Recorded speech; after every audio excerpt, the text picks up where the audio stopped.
أنفسنا ومن سيئات أعمالنا من يهده الله فلا مضل له ومن يضلل فلا هادي له ونشهد أن لا إله إلا الله وحده لا شريك له ونشهد أن محمدا عبده ورسوله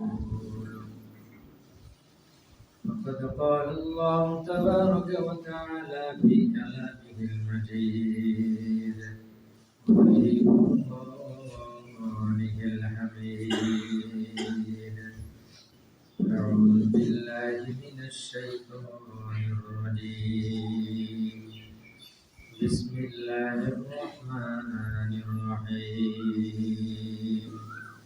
وأما من قام ربه ونهى النفس عن الهوى فإن الجنة هي المأوى وقال النبي صلى الله عليه وسلم إن من خياركم أحسنكم أخلاقا أو كما قال النبي عليه الصلاة والسلام যাবতীয় প্রশংসা সে মহান আল্লাহ পাকের জন্য যে আল্লাহ সুবহানাহু ওয়া তাআলা আমাদেরকে সুন্দর পরিবেশে জুমার নামাজ আদায়ের সাথে মসজিদে আসার তৌফিক দান করেছেন। সংক্ষিপ্ততে আল্লাহর প্রশংসা আদায় করছে, সকলে বলে আলহামদুলিল্লাহ। বিশ্বনবীজি প্রতি লক্ষ কোটি দরুদ সালাম পেশ সকলেই বলে সাল্লাল্লাহু আলাইহি ওয়াসাল্লাম। আল্লাহ রাব্বুল আলামিন বলেন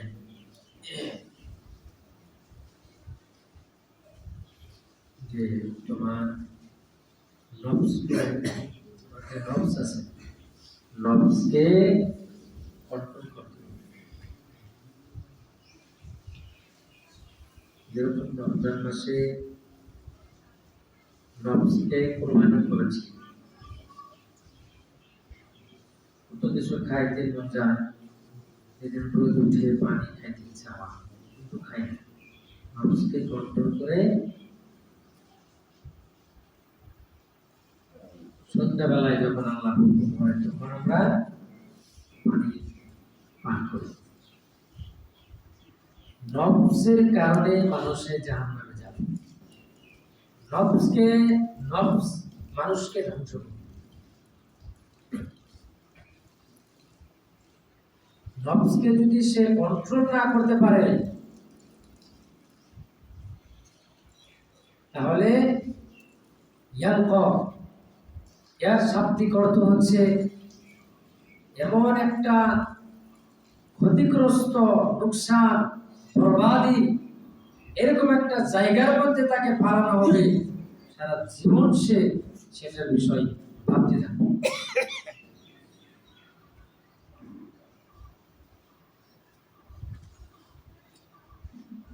আল্লাহ রাব্বুল আলামিন বলেন ফাখালাফা মিন বা'দিহিম খালফুন আদাউস সালাতা ওয়াত্তাবাউস শাহওয়াতি ফাসাওফা ইয়াকুনা গায়্যা।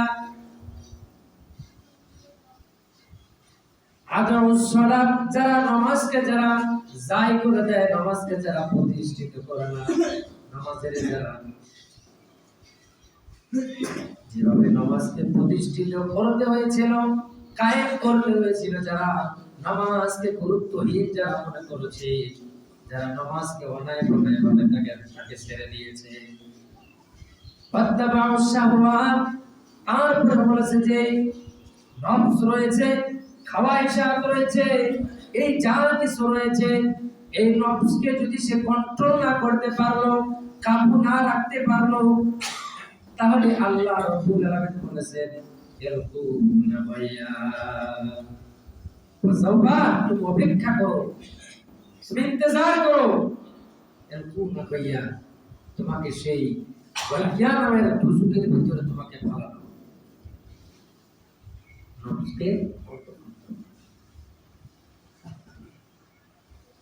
নফস বহুত বড় জিনিস। আপনি একটা চাইবেন, অন্তরে একটা চাইবেন, আপনাকে সিদ্ধান্ত নিতে হবে আপনি কিভাবে পরিচালনা করবেন। আপনি কোনভাবে চলাবেন আপনার নফসকে, আপনার শরীরকে কিভাবে পরিচালনা করবেন, এই দায়িত্ব আপনাকে নিতে হবে।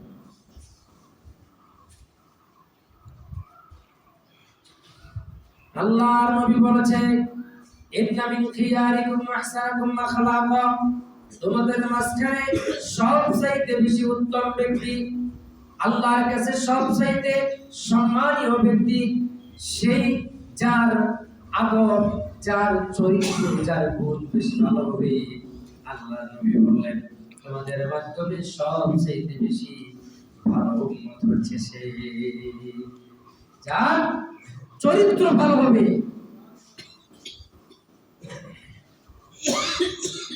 চরিত্রের কথা বলেছে। এখন সে ৫ ওয়াক্ত ১০ ওয়াক্ত নামাজ পড়ে, তার চরিত্র ঠিক না থাকে, লাভ আছে? আল্লাহ নবী তরবারি নিয়ে কেন গোলাম বিরোধী ইসলাম গ্রহণ করে বুঝছে? ইতিহাসে আছে নাই? বলে একজন ইহুদি মসজিদের ভিতরে পেশাব করতেছিলেন। হযরত ওমর বলেছে, আল্লাহ নবী আপনি আমাকে অর্ডার করেন, এর কল্লা আলাদা করে দেব। বিশ্ব নবীজি বললেন, তুমি তাকে ডিস্টার্ব করিও না, তাকে তুমি পেশাব করে দাও। পেশাবের শেষে বান্দাকে ডেকে তিনি বলছেন, এটা হচ্ছে আমার ধর্মস্থান, তুমি এখানে পেশাব করিও না। বান্দা বলেছে, এরকম পবিত্র স্থানে যদি এরকম কেউ ভুল করে, আমাকে কোনোদিন কোনো মানুষ মাফ করতো না। যদি তোমরা রেডি হয়েছিলেন, সেই বান্দা অল্প করে যে আবার ঘুরে সেই ইসলাম ধর্ম গ্রহণ করেছে। সে মিডিয়া নীতি আদর্শ ইসলাম। এখন বলছে ইসলাম মানে সন্ত্রাস, ইসলাম মানে না, ইসলামের নামে কলঙ্ক করে বানাইছে। শুনলেও মাথার মেজাজ পুরো আমাদের খুব নাই, চরিত্র ঠিক নয়, চরিত্র একেবারেই ঠিক নয়। মুহাম্মদ সাল্লাল্লাহু আলাইহি সাল্লামের যাবতীয় পুরা যতদিন নবীজি এখানে ছিলেন, ব্যবহারে মানুষ আকৃষ্ট হয়েছে। ব্যবহার দিয়ে ব্যবহার ঠিক হতে হবে। মুমিন হতে গেলে সবর ব্যবহার তার জন্য হওয়া জন্য।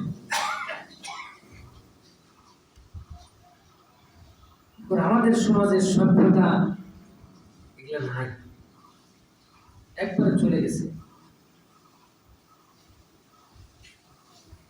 না ছেলে সন্তান বাবা গার্জেনরা মানে, না গার্জেন মানে ছেলে সন্তানকে মানাইতে পারে, যার যার মতো সে। এরকম পরিস্থিতি আমাদের কাছে। মদ, ড্রাগস, গুটখা, সিগারেট যা আছে আমাদের ছেলেগুলোই খায়। এখানে এক্সাইটেড হয়েছে যে আমাদের ছেলে সন্তান হতে হচ্ছে নাই। যুবকেরা আমাদের সভ্যতা একবারে সব কিছু বিলীন করে দিচ্ছে, অপমান করছে। মুসলমান মানে এখন অপমান, আমাদের ঘৃণার দৃষ্টিতে তারা চায়। ইসলাম মানে শান্তি নয়, ইসলাম মানে হচ্ছে আল্লাহর দিকে হাওয়ালা করা, আল্লাহর কাছে পেশ করা, সুপুর্দ করা। এটা হচ্ছে ইসলামের মানা। আর যখন ইসলামের ভিতরে থেকে যখন নিজেকে পরিচালনা করবে, তখন সে কি হবে? তখন সে মুমিন হবে। আর তখন ইসলাম মানে তার জন্য শান্তি হবে। বাড়িতে আল্লাহ পাক বলেছে, অন্য কোনো নিষেধাজ্ঞা বস্তু তোমরা পান করিও না। এবার বাড়ির ভিতরে দাঁড়া করছে, কালকে একজন আমাদের বাড়ির সামনে যায়, কি খায় কি করতেছে আল্লাহ জানে, একবারে হুলস্থুল পরিবেশ। তার মাঝে কি কি বলতেছে আল্লাহ ভালো জানে। মাঝে মাঝে নামাজ পড়বার আসে, একবারে পাগল। তাহলে এটা আমাদেরকে নবীজি এই দিয়েছে, এই চরিত্র, এই ধরনের গুণ আমাদেরকে দিয়েছে। এর দায়িত্ব ছেলে সন্তান ঠিক হবে, ছেলে সন্তান কিভাবে পরিচালনা হবে এর দায়িত্ব আমাদের গার্জেনদের। মা বাবা, চাচা চাচা যারা গার্জেন উভয়পক্ষে, তারা এই এটার দায়িত্ব নিতে হবে। এই নয় কোরআনে এই কথা নেই খালি নামাজ রোজা হজ যাকাত করলেই সে জান্নাতে যাবে, কথা আছে কোরআনে? কোরআনে ডিটেইলস আছে যে তুমি অন্ধকার থেকে তুমি নূরের দিকে গতি করো, সমস্ত কুসংস্কার থেকে তুমি পরিচ্ছন্নতা হও। এর নাম হচ্ছে ইসলাম। ইসলাম যারা এটা প্রমাণ না করতে পারে যে সে অন্যায় অত্যাচারের লোকে সে জড়িত, একদিকে নিজেকে মানে পরিচ্ছন্নতা করলে হবে না। এখন বলবেন কিভাবে শিখলে, তো সব কিছু কিভাবে পারবো, সব হয়ে যাবে যখন করবেন। ইসলামের নীতি আদর্শ যখন ভিতরে আনবেন, আপনার জন্য সবকিছু সম্ভব। নবীজি বললেন যে ইন্না মিন খিয়ারিকুম আহসানাকুম আখলাকা, যার আখলাক, যার চরিত্র ভালো হবে, সবচেয়ে সেই হচ্ছে সর্বোত্তম ব্যক্তি। বলেন সুবহানাল্লাহ। বিশ্বনবী কি সুন্দর লোক ছিল, কি সুন্দর তার আদর্শ ছিল। এই আদর্শ তো আমাদের ভিতরে, এই আদর্শ নিয়ে আমাকে চলতে হবে। আপনি আদর্শ নিয়ে চলবেন, দেখবেন মানুষ আপনার কাছে মাথা নত করবে, বলতে লাগে না, বললে আসে আমি মহল করি, আমি মহলদার। এখন বলছি মহলদার হলে মেলাটাকে ঘুষ দিতে হবে। আমি বললাম না, আমি তো ঘুষের মধ্যে নাই। তাহলে কিভাবে সেটাকে ম্যানেজ করতে হবে? আমার আন্দারা 50 জন মানুষ আছে, তাহলে কি করবো? আমাদের পিটিসির আছে ফরেস্ট ডিপার্টমেন্টের রঞ্জিত দাস পশুমকারী ইয়াকে পয়সা দিন, আমি তো ওদের পয়সা দিই, এদিকে পয়সা দেন লাগে এসপি নানানখানে, আমি তো পয়সা দিই না, আমার ভালো পায়, আমার মহন চালান ছাড়াই চলে। কিন্তু কথা হলো কি যে আপনার ব্যবহার, একবার যদি তাদের সাথে কথা বলে, মানুষ আপনাকে বুঝতে হবে মানুষটা কোন ধরনের। আপনি যদি 2 নম্বরই হন, তারা তো 2 নম্বরই তারা করবে। আপনি যদি ওকে থাকেন, সঠিকভাবে থাকেন, তাহলে তারা আপনার কাছে মাথা নত করবে 100%। কিন্তু আপনাকে সভ্যতা আপনাকে দিতে হবে, সমাজে মানুষকে আপনি সভ্যতা দিতে হবে। বিশ্বনবীজি যখন সভ্যতা পেশ করেছেন, নিজের পরিচয়কে যখন তুলে ধরেছেন, তখন সমস্ত মক্কার মানুষ আল্লাহর নবীর কাছে মাথা নত করেছে। সহজ হবে আপনার জন্য। আজকে আমাদের মাঝখানে সেই সভ্যতা, সেই গুণ, সেই চরিত্র সব হারিয়ে গেছে।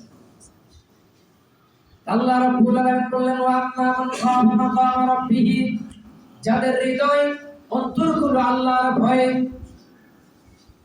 যাদের অন্তর আল্লাহর ভয়ে কাঁদবে বা ভয়ে যারা ভয় খাবে, ডরাবে, মাকামা রাব্বিহি একমাত্র আল্লাহর জন্য, পৃথিবীর কোনো মানুষের জন্য তার অন্তরকে ভয় করবে না, একমাত্র আল্লাহর জন্য ভয় করবে।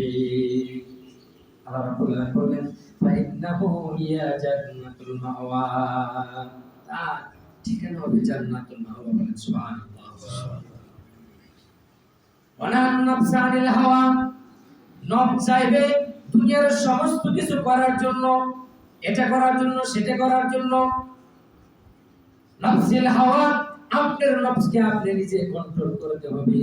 আল্লাহ পাক কঠিন কিয়ামতের দিন অন্য কিছু আপনার কাছে চাইবে না, একটা জিনিস চাইবে, সেটা হলো ইল্লা মান আতাল্লাহু বিকলবিন সালিম। কলবে সালিম যেটা রয়েছে, ভিতরে যে একটা হৃদয় রয়েছে, অন্তর রয়েছে, সেটাকে পরিষ্কার পরিচ্ছন্নতা হিসাবে আল্লাহ রাব্বুল আলামিনের কাছে সেদিন চাইবে। আল্লাহর কাছে সেদিন পেশ করতে হবে। এই কলবে সালিম আল্লাহর কাছে দিতে হবে, রূপ মুক্ত, তার ভিতরে কোনো ঝামেলা না থাকে, কোনো বেমার আজার না থাকে, পরিষ্কার পরিচ্ছন্নতা হিসেবে একটা দিল আল্লাহর কাছে পেশ করতে হবে। তখনই আপনি জান্নাত পাবেন। নফসকে কন্ট্রোল করা কোরআনে বলেছে জান্নাতুল মাওয়ার মধ্যে থাকার জায়গা হবে। নফস কন্ট্রোল একবারে আজকাল যারা যুবক, তাদের একবারেই সভ্যতা হারিয়ে ফেলছে। এই কারণে আজকে দেখেন আমাদের মাঝখান থেকে লাহে লাহে সব বস্তু বিদেশ হয়ে যাচ্ছে, চলে যাচ্ছে, আমরা ধরে রাখতে পারতেছি না। অকাপ সম্পত্তি যেগুলা হজুররা কালেকশন করে রাত্রে, যেগুলো টাকা দিয়ে মানুষের অনুদান দিয়ে যেগুলা আমরা মসজিদ মাদ্রাসা ঈদগাহ কবরস্থানের মাটি যেগুলো আমরা পাই, এগুলা মাটি তারা আজকে থেকে মানে এরকম ভাবে সরকারের বুক করে দেবে। তারা যেটা বলবে, তাদের যেটা রায় হবে, যেভাবে সিদ্ধান্ত নেবে সেটাই। এখন আর অল ইন্ডিয়া পার্সোনাল ল বুক যেটা আমাদের মুসলিম সংগঠন তার হাতে এখন থাকে, আমাদের কাছ থেকে গেল, আমাদের সভ্যতার জন্য চলে গেছে, এগুলা আমাদের ভুলের জন্য চলে গেছে।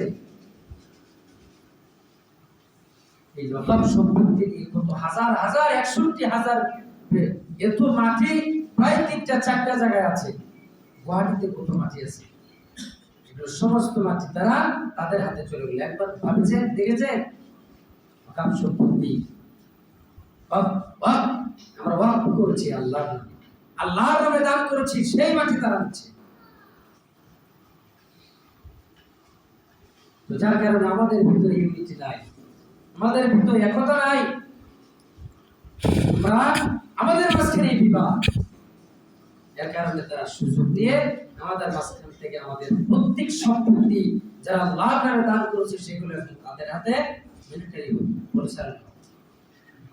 এই দুঃখের বিষয়, যার কারণে আমাদের এখনো আমাদের সবচেয়ে বেশি দরকারি হচ্ছে আমাদের চরিত্রকে আমরা গঠন করতে হবে, চরিত্র ভালো আনতে হবে, চরিত্র মানুষের সামনে পেশ করতে হবে। আমাদের ব্যবহার নিয়ে, আমাদের চরিত্র নিয়ে যেন কোনো ভিন্ন অন্য মানুষের যাতে কষ্ট না হয়। করবো তো ইনশাআল্লাহ, ইনশাআল্লাহ করবো। নিজে নিজেই আমরা চেষ্টা করব। এর জন্য নফসকে আমরা সুন্দরভাবে কবজায় নিয়ে নফসকে আমরা নিজেরাই পরিচালনা করব। আর তার কারণে যে আমাদের মাঝখান থেকে যাতে কোনো ভুল মেসেজ, খারাপ মেসেজ আমাদের এখান থেকে যেতে না হয়।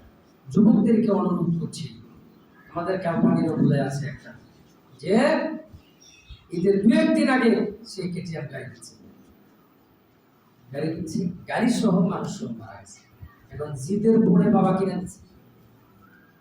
দিচ্ছে গাড়ি, এগুলো সব গেল, কোনটা ভালো হইল না কিনে এটা দেওয়ার বাবা আছে, 2 দিন শিখেছে কি পারতো ভালো আছে, সব দিচ্ছে। তাহলে যে আমাদের গার্জেন ভুল না, লাহে লাহে মানুষ একবার চুর হয়, লাহে লাহে হয়। আপনি যদি প্রথমেই তাকে স্ট্রিক দেন, তাকে যদি শাসন করেন, তাহলে সে পরবর্তীর জন্য কি হবে, কিন্তু ফার্স্টে যদি ঢিলা দেন, লাস্টে আরো লাইন পাবে।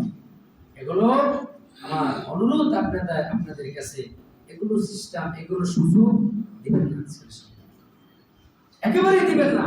আপনি চান আপনার মুখ থেকে আপনার ছেলে একেবারে জীবনের মধ্যে চলে যায়, কে চান? কেউ চায় না।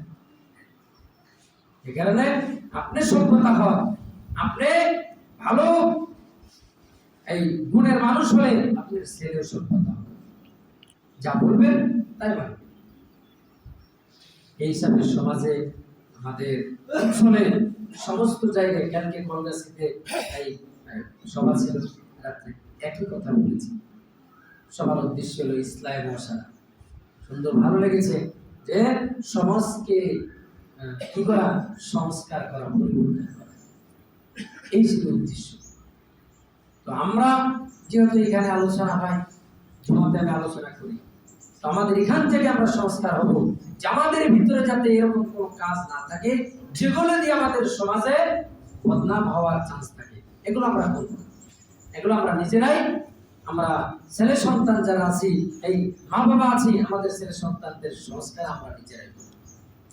আরেকটি বিষয় হচ্ছে যে আমাদের মা বোনেরা যাদের স্বামী আছেন, গার্জিয়ান আছেন, তাদেরকে অনুরোধ যে যাদের এই মা বোন আছে, যাদের 2 বাচ্চা, এদেরকেও কিছু ইয়ে রাখবেন, পর্দার আড়ালে রাখার চেষ্টা করবেন। এই বস্তুটা আমাদের বলে দেওয়ার জন্য, এই নামাজ, হজ, যাকাত, এগুলো তো আমাদের জন্য নিজের প্রত্যেক জিনিস, এগুলো তো করতে হবে। তার সাথে কিছু পর্দার কিছু নিজাম আছে, এগুলোকে মানার চেষ্টা করবে। বিবি বাচ্চাদেরকে অন্যায়ভাবে এমনি মানে কোনো রাস্তাঘাটে বা বাজার পড়ে যাওয়ার জন্য বিরোধ করবে। আপনার অর্ডার ছাড়া যদি কোনো মেয়ে মানুষ যায় আর সে যদি ইন্তেকাল হয় সেটা সঠিক হাদিসে আছে। এগুলো কথা বলবেন, বাড়িতে বলবেন। তারা যারা সভ্যতা হিসাবে মেয়ে মানুষ, মা যারা আছে, বোনেরা যারা আছে, যারা স্ত্রী আছে, এদেরকে এই কথা জানা, তাহলে ছেলে সন্তান আরো ভোট করে ভালো হবে। এগুলো জিনিস আপনাদের বাড়িতে কায়েম করেন, চেষ্টা করেন, যারা আপনাদের বাচ্চাগুলো এরা যেন আগে সভ্যতা হয়, ভালো হয়, সমাজ ব্যবস্থা সব ঠিক হবে ইনশাআল্লাহ। তো আমরা নফসকে কন্ট্রোল করবো ইনশাআল্লাহ। আর আমাদের দ্বিতীয় হলো আমাদের যেটা গুণ, আমাদের আখলাক, আমাদের চরিত্র আত্মভাব ইনশাআল্লাহ। সকলকে থেকে আমরা